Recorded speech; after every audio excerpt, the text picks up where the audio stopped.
Emmanuel Macron et l'Algérie, les choses commencent fort.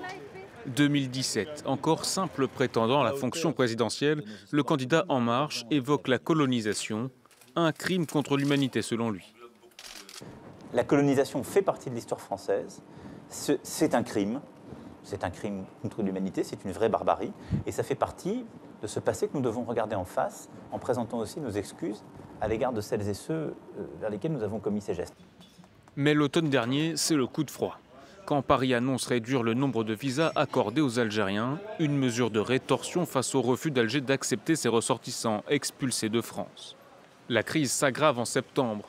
Le journal Le Monde publie des propos attribués au chef de l'État. Le président s'interroge sur l'existence d'une nation algérienne avant la colonisation et critique. La nation algérienne post-1962 s'est construite sur une rente mémorielle et qui dit « tout le problème, c'est la France ».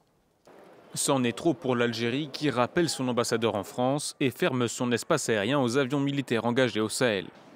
Quelques mois plus tôt, Paris avait pourtant affiché sa volonté d'avancer sur la question de la mémoire de la guerre d'Algérie.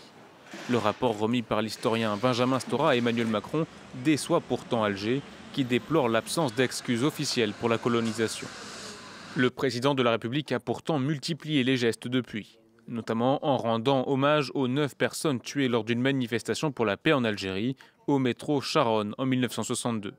Un rassemblement violemment réprimé par la police.